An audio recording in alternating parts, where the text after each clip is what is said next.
Maqaa Abbaa kan Ilmaa kan Hafuura Qulqulluu Waaqa tokkoon Aamiin. Jaallatamtoota maatii Waaqayyoo, ijoollee haadha keenyaa qulqulleettii Dubaroo Maariyaam, hordoftoota amantaa Ortodoksii Tawaahidoo kan taatan bakka jirtanitti nageenyi isin waliin haa ta'u. Akkuma kitaaba qulqulluutti waa'een uumamaa yoo ibsamu, Waaqayyo jalqaba ardii fi samii uume. Guyyaa jalqabaa uumama 8 uume. Isaanis bishaan osoo adda hin qoodamin dura lafa uwwisee ture. Guyyaa lammaffaa bishaan adda qoodame. Hawaanis ni uumame. Guyyaa sadaffaa biqiltuutu uumame. Guyyaa afuraffaa addeessa, urjii fi biiftuu warra ifa kennantu uumaman. Guyyaa shanaffaatti warra bishaan keessa galanii fi allaattiiwwantu uumaman. Guyyaa ja'affaa warra lafa gogaarra jiraatantu uumaman. Hanga guyyaa ja'affaattis uumama gosa gosaan 21 uumee jira. Xumurarratti Addaamiin biyyoorraa uume.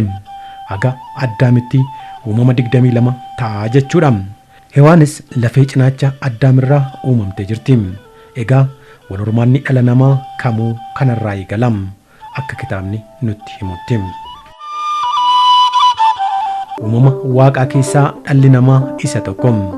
Qacceen dhala namaa har'a lafa kanarratti baay'ate dhiira tokkoo fi dubartii tokkorraatii jenneerra. Addaamii fi Hewaan.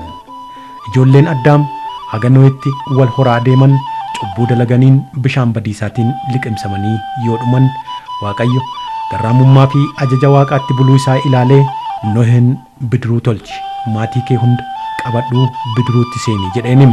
Nohi ijoollee isaa 3 Seem, Yaafeetii fi Kaamiin akkasumas lubbu qabeeyyii gosa hunda keessaa dhiiraa fi dhalaa tokko tokko qabatee bidiruutti seene.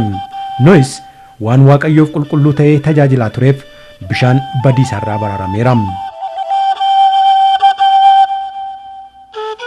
Ijoollee Noh 3 keessaa Kaam ijoollee 4 godhate.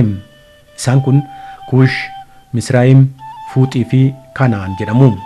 Arfan ilmaan Kaam keessaa Kuush ilmaan gafaa akka ta'e macaafa qulqulluu seera uumamaa boqonnaa 10 lakkoofsa 6 jalatti barreeffamee jira. Dhaloonni hortee Kuush dhaloota Kiristoosiin dura waan ta'eedhaaf qaccee dhaloota isaa hunda macaafa qulqulluurraa argachuun hin danda'amu. Hortee Kuush keessaa Oromoon saba guddaa tokko akka ta'e garuu qorattoonni seenaa dhugeessanii dhalootatti dabarsaa dhufaniiru. Nuh ijoollee isaa 3 kanaaf dachee keessa jiraannu kana bakka 3tti qoodeefii jira. Macaafa Kuffaalee boqonnaa 9 lakkoofsa 1 kaasee seenaan kun barreeffameera. Carraa ijoollee 3 Nohiif baheen Kaam abbaan Kuush laga Abbayyaa yookaan Giyoon yookaan Naayil qabatee dachee horteen Kuush irra jiraatu ammaa kana fudhatee akka wal horaa dhufe Kuffaalee boqonnaa 9 lakkoofsa 11 kaasee kan barreeffamedha.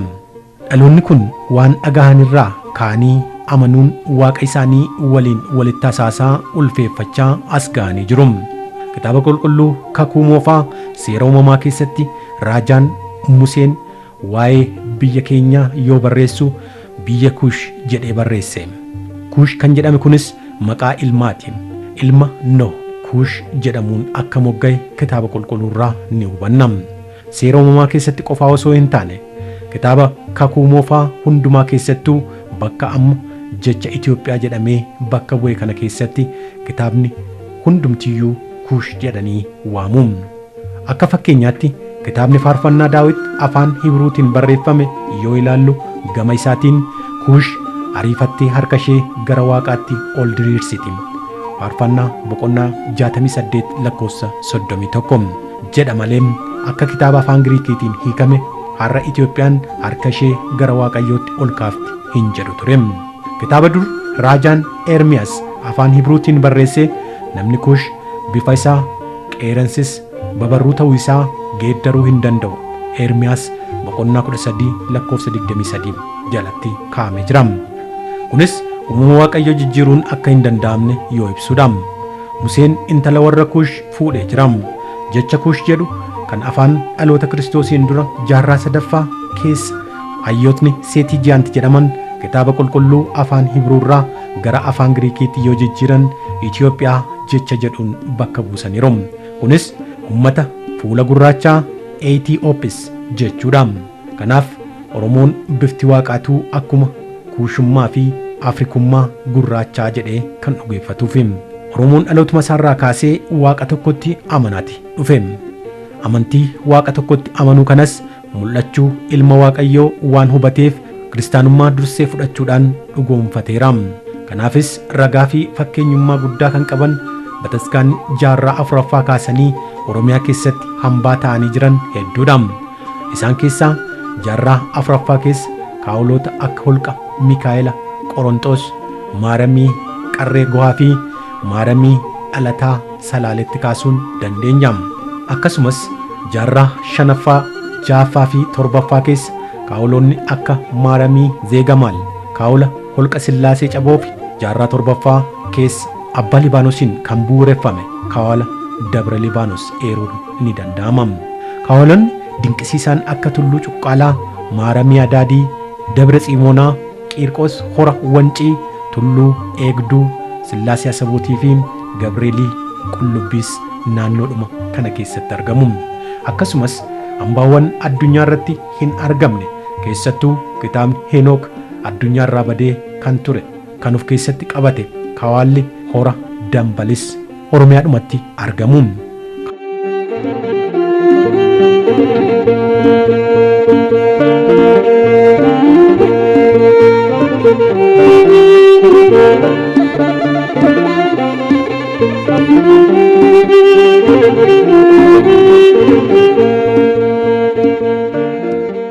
Kaawolonni kun seena qabeessa ta'anii umurii dheeraa lakkoofsanis tokko tokko yeroo ammaa gaaga'ama guddaarra jiru. Isaan keessaa tokko Shawaa Kibba Lixaatti kan argamu kaawala Makaana Sibaat Holqa Sillaasee Cabooti. Kaawalli kun kan ijaarame jaarraa ja'affaa keessa yoo ta'u tajaajilli jiraattota naannoo kanaatiif kennamu afaan isaan beekaniin waan hin taaneef hubannoo dhabanii dhiibbaa shakkitootaa dandamachuu hin dandeenye. Kanaaf yeroo ammaa kana kaawalli kun tajaajilli inni kennaa jiru baay'ee gadaanaa ta'ee agarra. Amantootnis daandii dhugaa kanarraa shakkitoota fudhatanii duwwaatti hafee jira. Namoota gara kaawala kanaa dhufan keessaa dargaggoota argachuun rakkisaa ta'aa jira.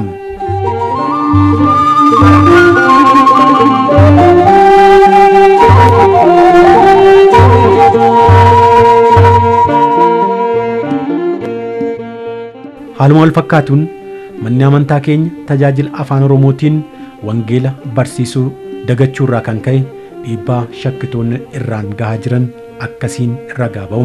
Maqaa Abbaa, kan Ilmaa, kan Hafuura Qulqulluu, sadan Waaqayyootiin in amanna. Amiin. Kaayiniin illee kun ana malee hamtuu asiin jiru. Agalgaa'iin bakka biraatii deemanii dhufu jechuudha. Ji'a irratti qaddafama. Torbaaniin immoo ana dhufee haxxana jechuudha. Adeemsa kanaan egaa jirra. Maqaan koo Gaashoo Guutamaa jedhama. Ittaanaadha. Bara 1984 qabee qormaata guddaa fi dadhabbii guddaatu irra ture.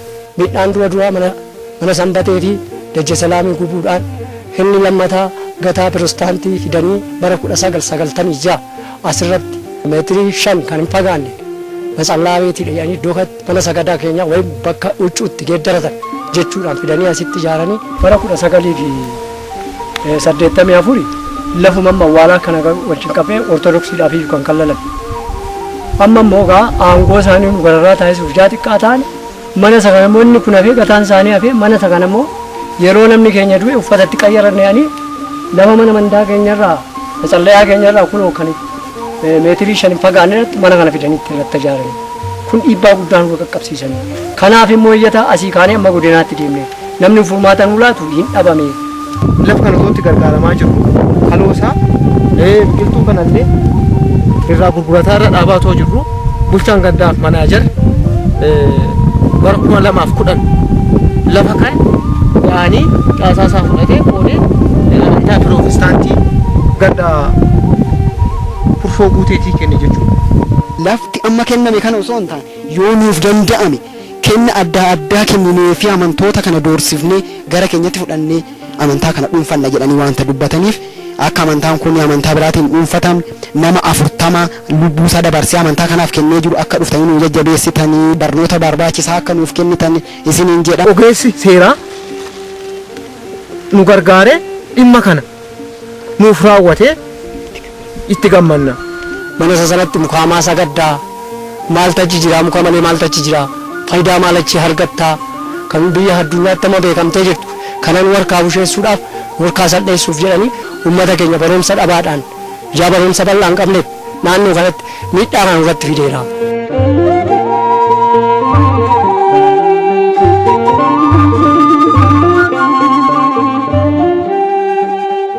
Manneen amantaa gara lixa Oromiyaa keessatti argamanis rakkoon wal fakkaataan akkasii keessatti babal'achaa jira.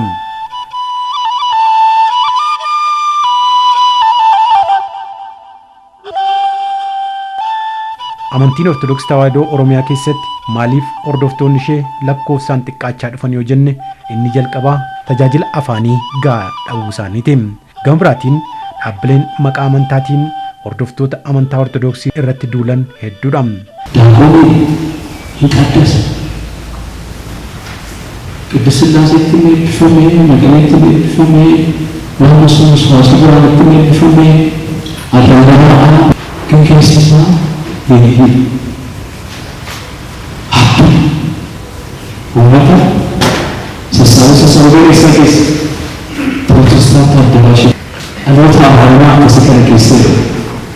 Dabarsee Kiristiyaa harmee isaa mormee harmee isaa harmee ishee hin cishee. Jadi harmee isaa dabarsee kan laafanii harmee kan tuute. Keessa fakkaatanii yaaduu fakkaatanii manuksee fakkaatanii margataa fakkeetanii dabalee qarshii ta'aniif bataskaana dabarsaa laachaa.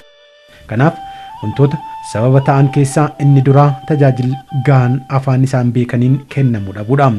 Maatiin Waaqayyoo kamiyyuu afaan kamiinuu kan dubbatan qooqa dubbatu saniin barachuu qaba. Kun ta'uu baannaan osoo hin dhagayin amanuun hin danda'amu waan ta'eef. Kanaaf mitiireen Iyyasuus Kiristoos gaafa guyyaa 50ffaa duuka bu'oota isaatiif qooqa hedduu kan laateef hojii duuka bu'ootaa boqonnaa 2 lakkoofsa 1 duuka bu'oonni Kiristoos addunyaa hunda naanna'anii uummata Waaqayyoon gargar ba'an akka gara Waaqayyootti deebisaniif ajaja egaa deemaa maqaa Abbaa Ilmaa Hafuura Qulqulluutiin saba hundumaa cuubuudhaan duuka bu'oota koo taasisaa kan jedheef Maatiyos boqonnaa 28 lakkoofsa 19 irratti. Sababni inni lammaffaan amantaan Ortodoksii kan uummata kaaba Itoophiyaa qofa godhanii ilaaluudha. Kiristaanummaan dursa Itoophiyaa keessatti kan hin jalqabamne waan ta'eef beekumsa dhabuurraa kan ka'e malee kiristaanummaan karaa baha Itoophiyaa seenuudhaan suuta kallattii maratti kan inni babal'achaa dhufe. Akkuma olitti eerre amantiin kiristaanummaa biyya Oromoo ammaa kana dursee kan seene Ortodoksii Tawaahidoodha. Kunis jaarraa jalqabaarraa akka ta'e kitaabni eeran jiraatanis jaarraa afuraffaan ammoo moototni qulqullootni Abrahaa fi Asbahaa jedhaman Paappaasii jalqabaa qabatanii kaabaa haga kibba biyyattiitti yeroo deeman taabota dhaabaa turan. Yeroo sanitti taabotni hedduun Salaalee haga Jimmaatti akka dhaabbatan barreeffamni ni eerama. Isarraa eegalee hanga jaarraa 19ffaa Sududaan adeemsa duuka bu'ummaatiin babal'ate.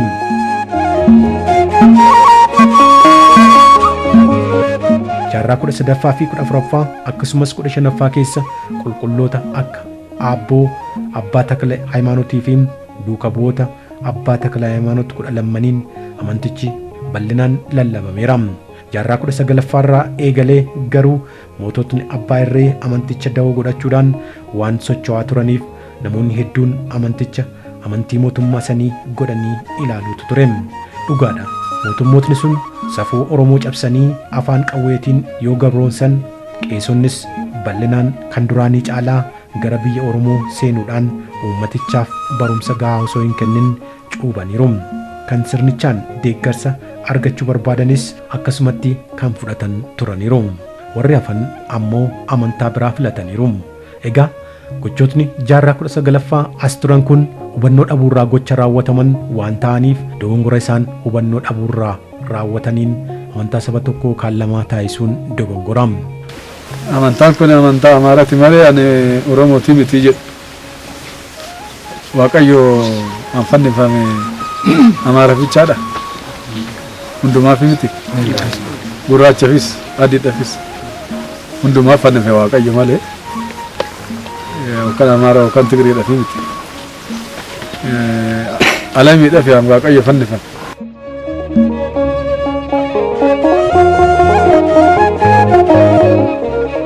Qormaata amantaa Ortodoksii Tawaahidoo irra gahaa tureef aarsaa lubbuu namoota kaffalan keessaa Abune Phexros fudhachuun ni danda'ama. Abune Phexros osoo aangoo phaaphaasummaatti hin muudamin dura maqaan isaanii Ganamaa Magarsaa Badhaasaa turan. Abune Phexros naannoo Oromiyaa godina Shawaa Kaabaatti dhalatan. Abbaan isaanii Badhaasaa Guddaa, haati isaanii Jaallee Masoo jedhamu. Firoonni Abune Phexros ammallee idduma Abune Phexrositti dhalatan jiru. Yeroo sanitti biyyattiin phaaphaasota hedduu qabaattus amantii fi biyya isaaniitiif wareegama lubbuu kan kaffalan Abune Phexros qofadha. Abbaa gaarii Phexros Oromoo yoo jenne ittiin guddatu. Warra beekumsa dhabuudhaan uummanni Oromoo kiristaanummaa dirqameet fudhate malee kiristaana hin turre Oromoon waaqa tokkotti hin bulu jedhaniifillee abbaan kun ragaa dhugaa Oromoon kiristaanummaa waliin as ga'uusaa ni ibsa. Gaaffii guddaa fi inni olaanaan hordoftoota irraa ka'aa jiru kitaabni qulqulluun afaan Oromoo samaanaa ahaduun nuuf dhiyeessaa kan jedhudha.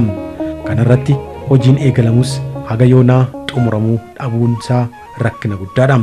Gama biraatiin rakkinoota gama afaaniin jiran kana furuudhaaf sochiin mana kiristaanaatiin taasifame gadi aanaadha.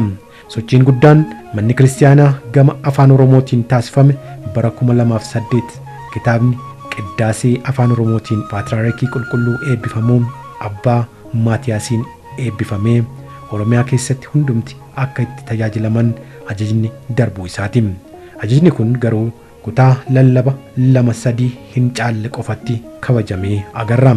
Rakkinni hanqina tajaajila afaan Oromoo kun Oromiyaa keessatti kan hammaate ta'uura darbee waggoota 20 hin caalle keessatti uummanni miliyoona 3 ol ta'u amanticha waan gadhiiseef isa kanaaf furmaata hundeerraa fiduuf waldaan guutummaa biyyattiitti afaan Oromootiin socho'u ijaaramuu akka qabu amanamee bara 2004 ijoollee Ortodoksii Tawaahidoo fi dhalattoota naannoo Oromiyaatiin waldaan jalqabaa afaan Oromoo Finfinnee Birbirsa Goorootti hundaa'e.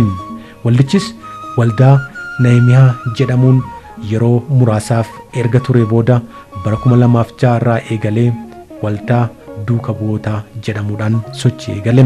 Hundaa'uun waldichaas xiinsammuu namootaa keessatti yaada duraanii sana isa gaarii hin taane balleessuu irraa eegalee tajaajila kanaaf karaa bal'aa saaqee jira. Ilaalcha namootaa keessumattuu gara miidiyaa elektirooniksiitiin jijjiiruu keessatti shoora olaanaa kan taphate ta'us hojiin waldaa kanaan eegalame Oromiyaatti abdiif kaka'umsa hedduu mana kiristaanaa Ortodoksii Tawaahidoo keessatti uumee jira. Waldaa duuka bu'ootaa dhugaa dubbachuudhaaf mana amantii Ortodoksii keessatti kan bakka bu'iinsa hin qabne hojii daangaa hin qabne akka hojjetutti mana kanaan duras immoo hojjechaa ture. Kitaaba adda addaatis barreessaa ture. Matseetiillee barruu adda addaa barreessaa ture. Keessattuu immoo intarneetii fi waa'ee teekinooloojii ammayyaatiin kan hojjechaa ture. Ijoollee Oromoo biyya alaa jiru biyya keessaa jiru kan hojjechaa ture kun kan jajjabeeffamuu fi kana caalaan itti fufuudha. Kanaafuu ani wanni jedhu beektonni Oromoo qabaattonni Oromoo itti hirmaachuu qabanii jira.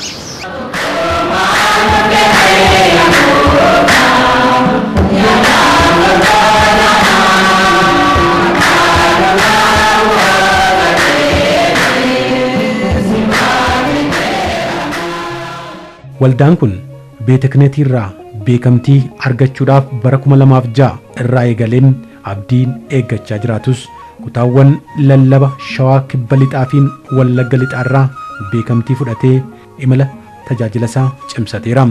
Akka fakkeenyaattis biloogii afaan Oromoo jalqabaa bara 2004 maaddii jaalalaa kan jedhu fuula feesbuukii jalqabaa bara 2004 sagalee dhugaa Ortodoksii kan jedhu banee miidiyaa saba himaalee irratti namoota ilaalcha sirrii hin taane amanticha irratti darbataniif deebii laachuu eegaleera. Isa kana arguudhaanis namoonni akka dhuunfaa fi akka waldaatti afaan Oromootiin waa'ee amantaa Ortodoksii bal'inaan barreessuu eegalaniiru. Gama kitaabaatiinis kitaabota bu'uuraa ta'an kan akka bu'uura amantaa qulqullootaa fi ayyaana yaadannoo isaanii kan biroos maxxansiisee raabsuu eegaleera. Barruu afaan Oromoo sagalee dhugaa jedhus maxxansuudhaan raabsuu eegaleera. Kanattis namoonni ni gammadan.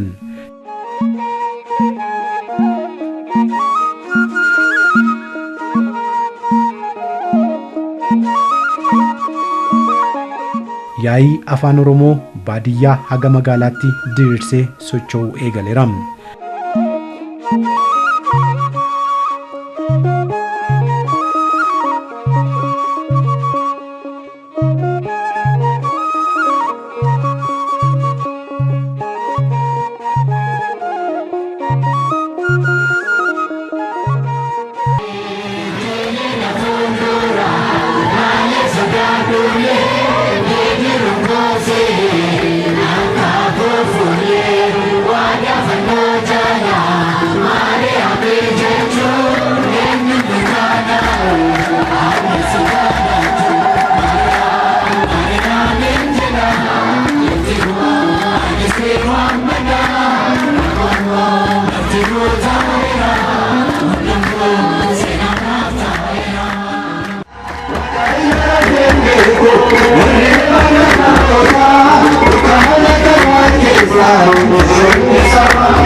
Yaa'ii irrattis namoonni hubannoo dabalataa akka argataniif keessumattuu artistoota hirmaachisuun diraamaa hafuurawaa akka dhiyeessan taasiseera.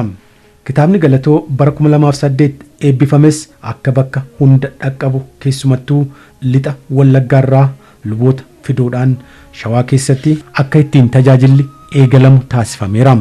Bittaa hadhaa kan ta'een warra qabanis arjummaa kee baraarii bamaa kan ta'e ana galucha keetis yaadadhu yaadottaa uffata kee baay'isii qabeenya kees eebbisii. Waaqayyoo ergaanii nama ta'uun karaa dhabusee jaalalaa nageenyaan darban amantii isaanii akka deebisu waa'ee namoota galaanaa lafa deemanii ni kadhannaa. Nyaata isaanii guyyaa guyyaatti akka isaanii kennuuf jecha waa'ee namoota beelanii fi butanii ni kadhannaa.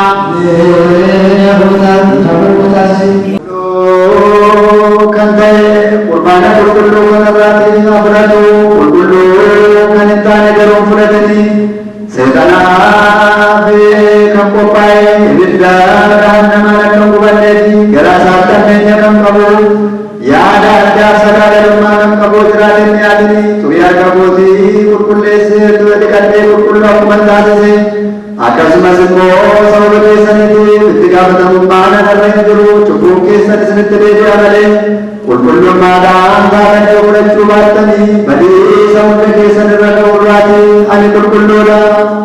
Fayyinaan kan kadhannu kabajaan kan nu qabde yaa qulqulleetti Maariyaam gammadii.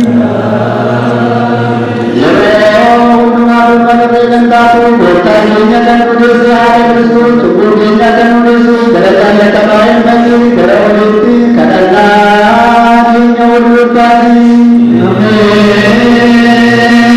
Jecha wangeela qulqulluu akka dhageenyuuf akka sibaanuu isa wanteessee akka gamnuun kan akka hin geenye kun taasiste hundaa kan gabdaa gootoo waaqayyo gooftaa keenyaa siif galanni ni ta'a. Daballee jecha wangeela kee qulqulluu lafee keenya akka barreessuuf si kadhannaa. Gooftaa keenya Yesuus Kiristoos karaa inni ittiin nu seenu karaa hawaasa keessatti kadhannaa keenya fudhadhu. Duratti lammiiwwan keenya irratti dhiifamaa kee fardummaa kee ergi. Tokkicha ilma keetiin siif galanni. Nitaan gabara baratame. Oh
imaloota afuurawaa hedduu iddoowwan seena qabeessa Oromiyaa keessatti argamanitti adeemsisaa tureera.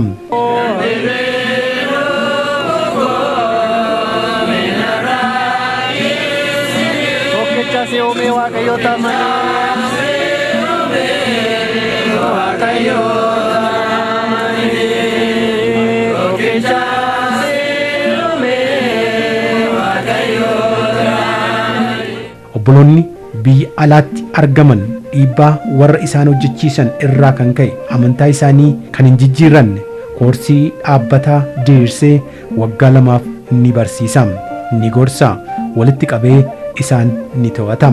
Warra koorsicha xumuraniifis waraqaa raagaa fi barroo qopheessee jajjabeessa. Biyya alaattis sagantaa garaagaraa akka qopheessan wal jajjabeessuun haala ni mijeessa. Kana malees waldaan kun uffata aadaa Oromoo fi afaan Oromootiin amantiin isaa akka dagaaguudhaaf hojii hojjeteen miidiyaaleen addunyaa gabaasaatii jiru. Ayyaanni cuuphaa guyyaa har'aa hordoftoota amantaa Ortodoksiitiin sirna ho'aadhaan kabajamee oole.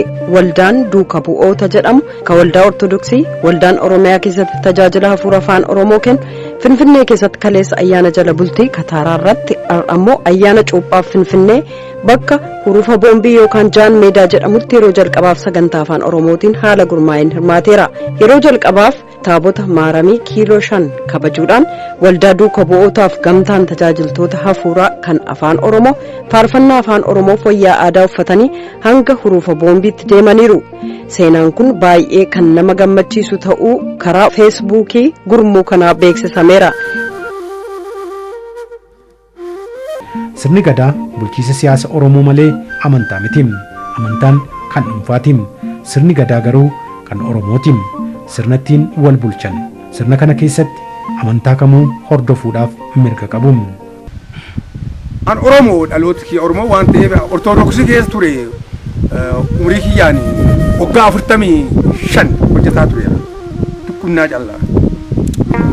Amma immoo aadaan kee dhuftee jedhanii na gaafatamee hayyuun qortee addee an jiru hojii kiyya keessa na qabanee na fuudhanii jenna aadaa kiyyaa kennaa rabbi naa kenne jedhee seeneera. Namni na dhoogullee jiru anis of dhooggisaaf hin danda'u. Ahiga ammaal agalgilooti beekee Egzaabeerri Ortodoksii keessa jira abbaa gadaati ammallee. Ammallee dhalli boruun qinee maayileetiin illee dhaabadha. Qinee maayileetiin illee qeesolee waliin adal agalgiloota akwaarratee jiru. Agalgiloota san keessallee barnoota isaanii kennisaa jira. Barnoota isaa hennu isaanis arraba gaarii na deebisan mal lakkii kenna caala waan jiran higa ammaa dhaggeen jiru an karaa kiyyaa.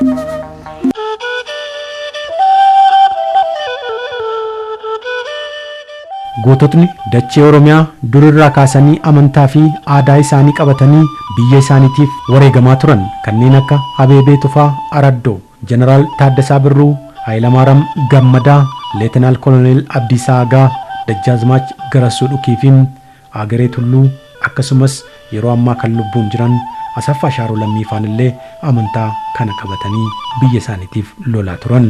Mataskaala dhaqxuuse? Mataskaalatti anamma baraadhu Sillaasetti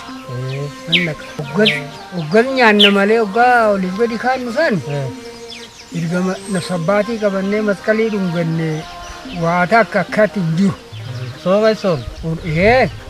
Egaa kana hundumaa hubanne furmaanni inni guddaan si'achitti ta'uu qabu tajaajila afaan Oromootiin taasifamu irratti cimanii hojjechuudha. Kana yoo jedhamu ammoo tajaajilli afaan Oromoo kun tajaajila qabatamaa ta'uu qaba malee akkuma yeroo dheeraadhaaf bakka hedduutti argaa jirru tajaajila agarsiisaa yookiin saampil qofa ta'ee hafuu gonkumaa hin qabu. Furmaan inni biroon maal inni? Isinoo maal jettu?